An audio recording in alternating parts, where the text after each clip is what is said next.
যে বাবাদেরকে কিন্তু আর আটকানো যাবে না যে ছেলে মেয়েকে শুধু দেখতে যাবো, শুধু দেখতে যাবে না, আপনি আপনার কাছে এসে দুই একদিন রাখতেও পারে।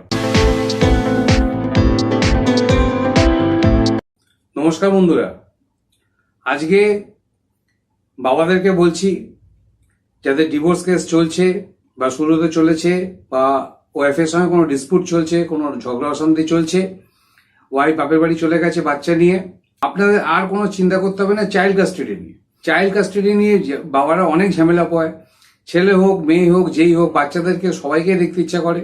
বউয়ের সঙ্গে ডিসপুট হয়ে গেছে, তার সঙ্গে ডিভোর্স হবে, ঠিক আছে। ঘটনাটা হচ্ছে যে বউ যখন চলে যায় বাড়ি থেকে, স্ত্রী যখন বাড়ি থেকে চলে যায়, তখন কিন্তু সাধারণ ক্ষেত্রে দেখা যায় যে বাচ্চাটাকে নিয়ে চলে গেল। এবার বাবা তো দেখা করতে পারেই না। বাবা দেখা করতে গেলে নানা রকম থ্রেট দেওয়া হয়, নানা রকম বাহানা করা হয়। সব মায়েরা এরকম করে না, কোনো কোনো মা হয়তো বাবাকে দেখতে দেয়, কিন্তু বেশিরভাগ ক্ষেত্রেই আমার এক্সপিরিয়েন্স থেকে এবং আমার যে ফোন কলস আছে তাদের থেকে যেগুলো এক্সপিরিয়েন্স হয়, বাবাদের কিন্তু স্ত্রীরা যে ছেলে মেয়ে নিয়ে চলে যায় সেই ছেলে মেয়েদের সঙ্গে দেখাই করতে দেয় না, সে দেখাই করতে যায় না। আমাকে অনেকে রিকোয়েস্ট করে, স্যার একটুখানি আমাকে দেখার ব্যবস্থা করে দিন। আপনার তো অনেক অ্যাডভোকেট জানাশোনা আছে, আপনি আপনার নিজস্ব যে এক্সপিরিয়েন্স আছে সেই এক্সপিরিয়েন্স থেকে বলুন যে আমরা বাচ্চাদের সঙ্গে কি করে দেখা করতে যাব। বউয়ের সঙ্গে দেখা নাই হলো অন্তত যেন বাচ্চাটাকে দেখতে হয়। আমি আজকে একটা ভালো জাজমেন্ট বলছি, সুপ্রিম কোর্টের জাজমেন্ট, যে বাবাদেরকে কিন্তু আর আটকানো যাবে না যে ছেলে মেয়েকে শুধু দেখতে যাবো, শুধু দেখতে যাবে না, আপনি আপনার কাছে এসে দুই একদিন রাখতেও পারে, এরকমই কিন্তু সুপ্রিম কোর্ট অর্ডার দিয়েছে। সুতরাং আমি আপনাদেরকে প্রথমে বলে দিচ্ছি যে এই ভিডিওটা কিন্তু যেসব বাবারা নিজেদের ছেলে মেয়েকে দেখতে পাচ্ছেন না, বউয়ের কাছে রয়ে গেছে ছেলে মেয়ে, বউ দেখতে দিচ্ছে না, কোনো কোনো বউ যদি দেখতে দেয় তাহলে তো খুবই ভালো কথা, কিন্তু আপনার বউ যদি কোনো রকম ভাবে দেখতে দেয় না, যে আপনি যখন দেখতে চাইছেন তখন দেখতে দিচ্ছে না, এবং কোর্ট থেকে হয়তো আপনি অ্যাপিল করে একটা মিটিংয়েরও ব্যবস্থা করেছেন, কিন্তু সেই মিটিংয়েও কিন্তু অনেক রকম তাল বাহানা দেখা দিচ্ছে। আজকে বাচ্চার শরীর খারাপ, আজকে বাচ্চার এক্সাম, আজকে মায়ের শরীর খারাপ, সুতরাং বাবা দেখা করতে যেতে পারছে না, বিভিন্ন রকম অ্যাপ্লিকেশন দেওয়া হয় এখানে। বাচ্চাটাকে কখনোই বাবা দেখতে পাবে না, ঠিক আছে। এরকম করে 6 মাস 7 মাস 1 বছর 1.5 বছর কেটে যায়, কিন্তু বাচ্চার মুখ আর বাবা দেখতে পায় না। সুতরাং আমি আপনাদেরকে বারবার বলে দিচ্ছি আজকের ভিডিওতে যে আজকে যে আমি আপনাদেরকে জাজমেন্টটা বলছি, এটা কিন্তু মাননীয় একদম সুপ্রিম কোর্টের জাজমেন্ট, সেটা আপনারা মনে রাখবেন। এবং এই জাজমেন্টটা কাজে লাগিয়ে কিন্তু ডেফিনেটলি আপনারা কিন্তু যদি চাইল্ড কাস্টাডির কেস করে থাকেন, যদি আপনারা বাচ্চাদের মিটিংয়ের টাইমের জন্য যদি কেস করে থাকেন, তো ডেফিনেটলি কিন্তু আপনার এখানে অবশ্যই জয় হবেন। আর একটা কথা মনে রাখবেন, এবারে টাইমিং এর জন্য না যে আমি মাসে একবার বা সপ্তাহে একবার করে 2-3 ঘন্টার জন্য দেখতে যাব, এরকমও কোনো ব্যাপার নেই, কোনো টাইমিং এর ব্যাপার নেই। আপনারা কিন্তু টেম্পোরারি কাস্টাডি কিন্তু আপনারা অবশ্যই পেতে পারেন, ঠিক আছে। তাহলে কেসটা আমি আপনাদেরকে বলছি, আজকে ব্যাপারটা বুঝিয়ে বলছি। বাবা যারা আছেন তারা কিন্তু খুবই খুশি হবেন এই ভিডিওর ইনফরমেশনটা শুনলে, ঠিক আছে। তাহলে এবার কেসটা বলি। কেসটা মেনলি হচ্ছে যে জাজমেন্টটা বেরিয়েছে সেটা সুপ্রিম কোর্টের জাজমেন্ট, মাননীয় সুপ্রিম কোর্টের জাজমেন্ট। এখানে কি হয়েছে, প্রথমে ফ্যামিলি কোর্টে যে হাজবেন্ডের যে বাবা ছিল, মানে দাদু অ্যাকচুয়ালি, সে একটা পিটিশন দেয় যে আমাকে আমার বাচ্চাটাকে একটু মিটিং এর টাইম দেওয়া হোক, একটু আমাদের কাছে আসুক, আমাদের কাছে একটু থাকুক, এবং তার মা যেরকম তাকে নিয়ে ঘোরাফেরা করে সেরকম আমাদেরও ইচ্ছা করে বাচ্চাটাকে নিয়ে একটু ঘোরাফেরা করতে। সুতরাং এরকম কিন্তু একটা সে অ্যাপিল করে, কোর্টেতে অ্যাপ্লিকেশন করে বা পিটিশন করে। তো এরকম করার পরে কিন্তু তারপরে যে ফ্যামিলি কোর্টে তিনি যখন প্রথম কেসটা করে, যে দাদু ছিল সে কিন্তু হেরে যায়, কারণ ফ্যামিলি কোর্ট থেকে কিন্তু কেসটা পুরোপুরিভাবে খারিজ করে দেওয়া হয়। খারিজ করে দেওয়ার পরে তারপরে যে বাবা ছিল সে হাইকোর্টের দ্বারস্থ হয়। হাইকোর্টে যখন দ্বারস্থ হয়, হাইকোর্টে তিনি একই কথা বলেন যে আমাদের টেম্পোরারি চাইল্ড কাস্টাডি দেওয়া হোক, আমাদের কাছেও আমার যে ছেলে হোক মেয়ে হোক যাই হোক, সে আমাদের কাছে এসে 1 দিন বা 2 দিন থাকুক সপ্তাহের মধ্যে, এই হচ্ছে ব্যাপার। এবং তারা টাইমেরও কথা বলে, কিন্তু হাইকোর্ট কোনো কথা শোনেনি। হাইকোর্টও এই কেসটাকে ডিসমিস করে দেয়। এইবার সেই বাবা যায় সুপ্রিম কোর্টে। সুতরাং আমি আপনাদেরকে সবসময় বলে দিই যে যদি আপনারা ফ্যামিলি কোর্ট বা ডিস্ট্রিক্ট কোর্ট থেকে যদি আপনারা যদি হেরে যান, কেস ডিসমিস হয়ে যায়, আপনারা ডেফিনেটলি হাইকোর্টে যেতে পারেন। হাইকোর্ট থেকেও যদি আপনি একই রকম রেজাল্ট পান, একই রকম ফলাফল পান, তো ডেফিনেটলি সুপ্রিম কোর্টের দরজা কিন্তু আপনার জন্য খোলা আছে, অবশ্যই খোলা আছে। আপনি কিন্তু মাননীয় সুপ্রিম কোর্টের কাছে অবশ্যই কিন্তু আপনার অ্যাপিলটা নিয়ে যেতে পারেন। তো যেটা বলছিলাম যে এবারে বাবা চলে যায় পুরো সোজা সুপ্রিম কোর্টে যাওয়ার পরে বাবা দেখে যে দেখুন, আমার সঙ্গে যখন আমার এই ছেলে ছিল তখন ছেলে সুন্দর ছিল, ভালো ছিল, আমার সঙ্গে হাসাহাসি করে খেলাধুলো করতে, তার ফটোগ্রাফ দেখায়। এদিকে মাও দেখায় যে হ্যাঁ আমার সঙ্গে আমার ছেলে ভালো আছে, খুব সুন্দর আছে, কোনো কোনো অসুবিধা নেই। এরকম দুজনে কিন্তু এভিডেন্স কিন্তু সুপ্রিম কোর্টে সাবমিট করে, ডেফিনেটলি সাবমিট করে। তখন সুপ্রিম কোর্ট দেখে যে যে বাচ্চাটা আছে সেটা সে মায়ের কাছেও সুখে থাকে এবং বাবার কাছেও সুখে থাকে, কোনো অসুবিধা নেই। তখন কিন্তু সুপ্রিম কোর্ট টোটালি কিন্তু টেম্পোরারি কাস্টাডির দায়িত্ব কিন্তু বাবাকে দিয়ে দেয়।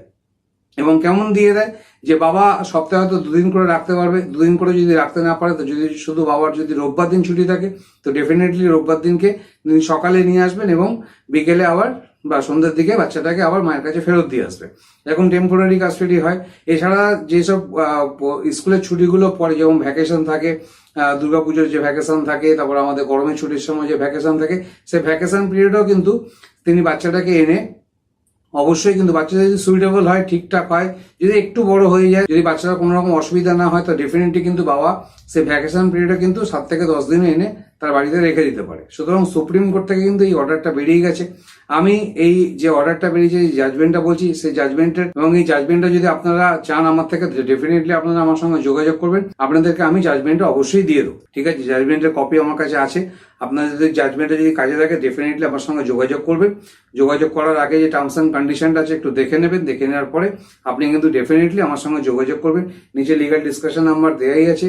এই জাজমেন্টটা যদি পেতে চান তো আমার সঙ্গে যোগাযোগ করবেন, ডেফিনেটলি আমি কিন্তু আপনাকে জাজমেন্টটা দিয়ে দেবো। তাহলে এই জিনিসটা বলে দিলাম আপনাকে, সুপ্রিম কোর্টের একটা জাজমেন্ট। এবং একটা ব্যাপারও আপনাদেরকে বলে দিচ্ছি যে সন্তানের উপরে, যে ছেলে হোক আর মেয়ে হোক, সেই সন্তানের উপরে সেকশন 6 অফ গার্জিয়ানশিপ একটা কিন্তু পরিষ্কার বলা আছে যে কোনো বাচ্চাই হোক, ছেলেই হোক, মেয়েই হোক, প্রথম কিন্তু ন্যাচারাল গার্জিয়ান কিন্তু বাবা হয়, তারপরে মা হয়। সুতরাং এটা কিন্তু গার্জিয়ানশিপে একটা পরিষ্কারভাবে লেখা আছে, স্বচ্ছভাবে লেখা আছে। এবং একটা কথা বলে দিচ্ছি, সুপ্রিম কোর্ট কিন্তু যেসব ফ্যামিলি কোর্ট আছে সেসব ফ্যামিলি কোর্টকেও নির্দেশ দেয়, তাদেরও কিন্তু নির্দেশ দেয় যে বাবার কন্ডিশন দেখে, বাবার কি ছুটি আছে, কখন ছুটি আছে না আছে, মায়ের কন্ডিশন দেখে যেন অবশ্যই তারা জিনিসগুলোকে ফেসলা করে। এবং বাবার জন্য অবশ্যই কিন্তু টেম্পোরারি কাস্টাডি যেন ব্যবস্থা করে দেয় বাবার ছুটির দিন অনুযায়ী। ভ্যাকেশনে এসে যদি ছেলে থাকতে চায় বাবার কাছে তো ডেফিনেটলি থাকতে পারবে।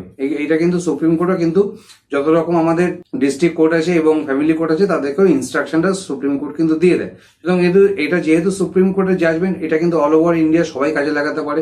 সুতরাং এইসব কেসে যারা ফেসে আছেন, চাইল্ড কাস্টাডির ব্যাপারের জন্য যারা খুবই লড়ালড়ি করছেন এবং আমার কাছে ফোন করে অনেকে কান্নাকাটিও করে যে বাচ্চাকে দেখতে পাচ্ছি না, তো সুতরাং আপনারা কিন্তু এই জাজমেন্টটা কাজে লাগিয়ে অবশ্যই কিন্তু আপনাদের একটা চাইল্ডের টেম্পোরারি কাস্টাডি, ঠিক আছে, এটাকে বলা হয় চাইল্ডের টেম্পোরারি কাস্টাডি, কিন্তু আপনি অবশ্যই নিতে পারেন।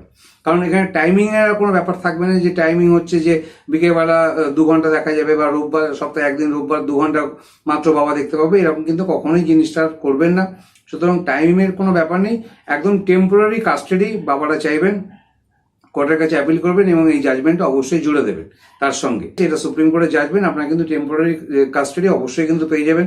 সপ্তাহে অন্তত একদিন যদি আপনার ছুটি থাকে, একদিন ডেফিনেটলি আপনি সকালবেলা বাচ্চাটাকে নিয়ে আসবেন এবং সন্ধ্যাবেলার দিকে বাচ্চাটাকে আবার মায়ের কাছে ফেরত দিয়ে আসবেন। সুতরাং এরকম এগ্রিমেন্ট কিন্তু কোর্টের সঙ্গে আপনি করতেই পারেন, কোর্ট আপনাকে এরকম কিন্তু রাইট কিন্তু দিতেই পারে। সুতরাং বাবাদের কিন্তু পুরোপুরি রাইট আছে নিজের বাচ্চাকে দেখার। ডিভোর্স তো একটা বড়দের ব্যাপার, বাবা মার সঙ্গে চলছে, কিন্তু বাচ্চা কেন সাফার করবে।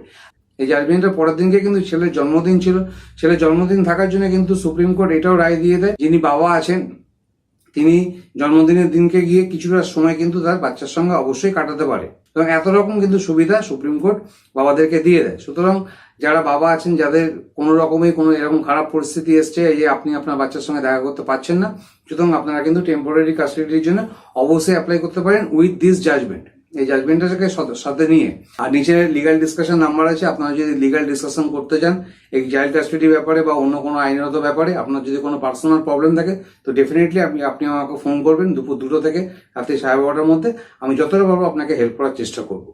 আর আমার সঙ্গে লিগাল ডিসকাশনের যে টার্মস অ্যান্ড কন্ডিশনটা আছে সেটা ভিডিও নিচেতেও দেওয়া আছে এবং কমিউনিটি ট্যাবেতেও দেওয়া আছে, সেটা একটু দেখে নেবেন দয়া করে।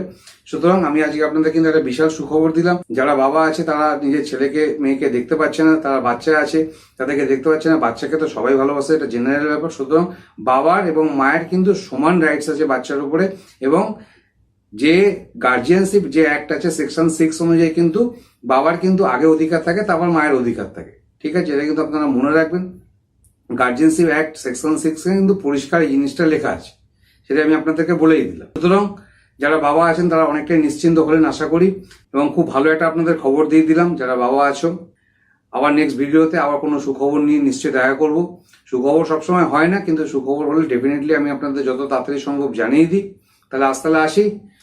আর নিজের বাচ্চাকে দেখার অধিকার কিন্তু আপনার অবশ্যই আছে, বাবাদেরকে বলছি, ডেফিনেটলি অধিকার আছে। এই জাজমেন্টটাকে কাজে লাগান, অবশ্যই কিন্তু আপনি অধিকারটা পাবেন, ঠিক আছে? আর দরকার যদি পড়ে তো ডেফিনেটলি আপনি আমার সঙ্গে যোগাযোগ করতে পারেন। ওকে, থ্যাংক ইউ, নমস্কার, ভালো থাকবেন। ওকে, থ্যাংক ইউ।